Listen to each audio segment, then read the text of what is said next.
I've just agreed my removal date, so my next video about On Her Majesty's Secret Service will be postponed for a bit. This time I want to talk about my forthcoming move and why I'm going. I've been in Norfolk 34 years, which is the longest I've stayed anywhere. It's a heavily agricultural county with beautiful wide open spaces and big skies.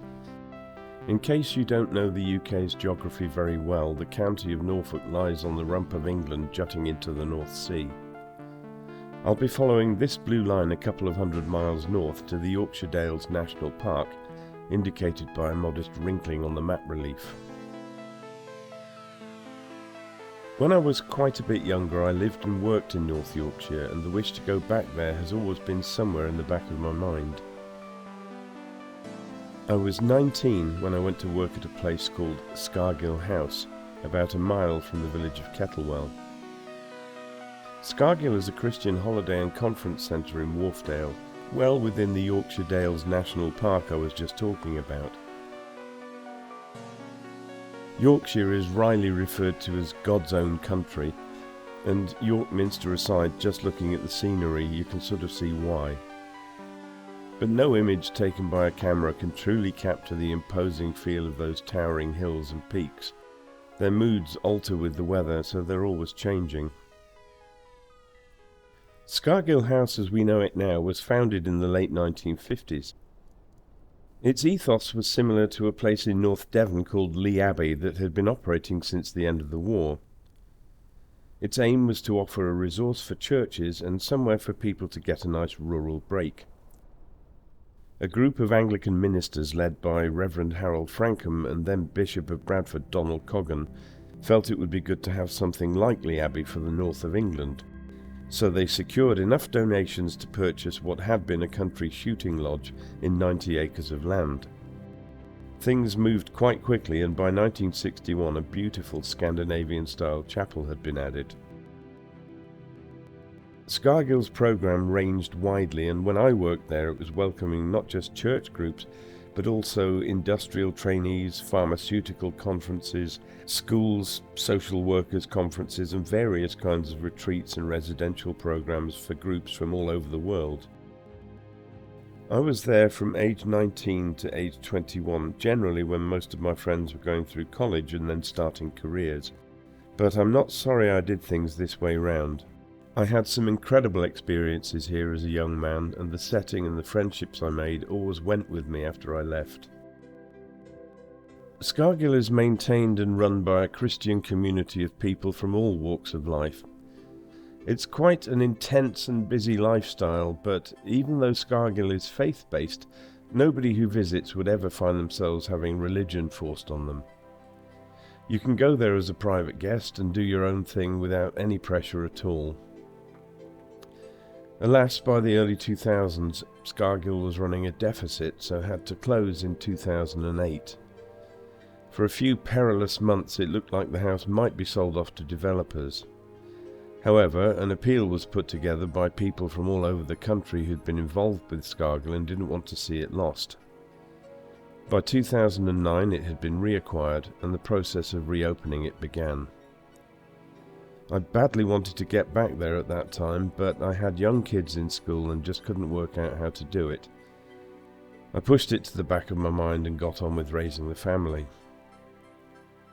But somehow or the other, either I couldn't let it go or it wouldn't let me go. The wish to go back there and help out again was simmering away in the background all the time. When it became obvious that my gun shop just wasn't going to work out, I thought long and hard and found that my thoughts kept drifting back to Yorkshire. I hadn't said anything to my family at all at this stage, but then one day my youngest son suggested a move up there right out of the blue. That's when I started taking it seriously.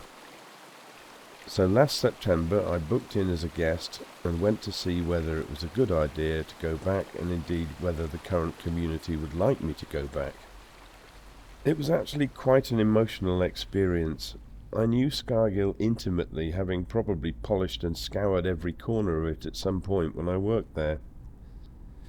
But I had no idea if I'd fit in or really what I was going to find. Naturally, there'd been plenty of improvements over the years, but basically it was like coming home again. My relief and excitement were so great that I was just in a daze for the first day or two. Scargill has quite a few extraordinary spaces within its rambling perimeters. One of them is the Marsh Lounge, named after the first warden of Scargill, Dick Marsh. Sadly, he and another community member, Leslie Ashburn, were killed in a climbing accident in 1964, so there's also this commemorative bronze sculpture in the room. The lounge has 5 massive picture windows with breathtaking views of Wharfdale, natural stone walls, and possibly the funkiest ceiling design you'll ever come across. These images were taken just before Easter 2023 and will be the last time this room appears as originally constructed. Much needed improvements are due to be made during the rest of the year, including redoing the windows, making sure the roof doesn't leak anymore, and adjusting the structure so the pillars aren't needed. The room will also be slightly extended at the back to increase its capacity, but it will still have its unique character and unusual ceiling when it's complete. I always found both the Marsh Lounge and the chapel to be oddly futuristic but also strangely timeless, and I must say I pretty much fell in love with them. A chap called George Pace designed the chapel, and it's a masterpiece of sympathetic design. As imposing as it is, it gives the impression of there never having been a time when it wasn't there. It's a church all right, but also a very versatile space. The altar can actually be lifted out of the way by 4 people using special beams, something I did many times as a young man when we were readying the room for other activities.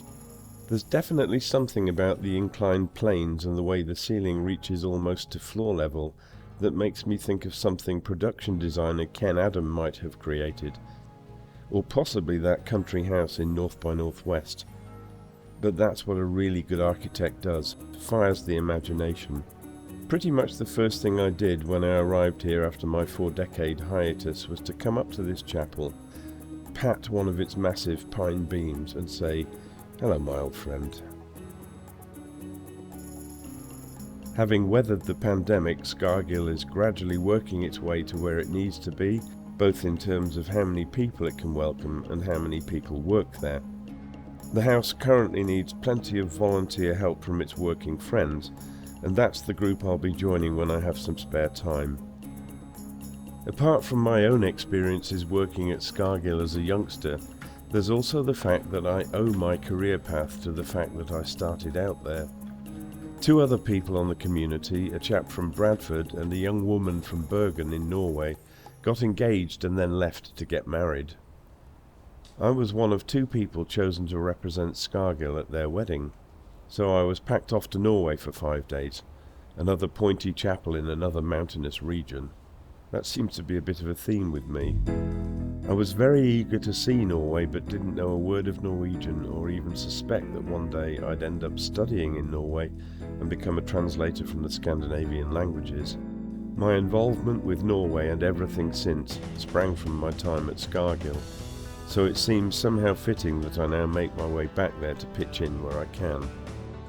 This is probably the longest personal arc I've ever made in my life, a tale that began in 1982 and is still ongoing 40 years later. I'll look forward to doing some more updates about my time there as it transpires. In the meantime, once I've got my feet under the table at my new home, then I'll be able to get on and do that film history video I promised last time. See you then.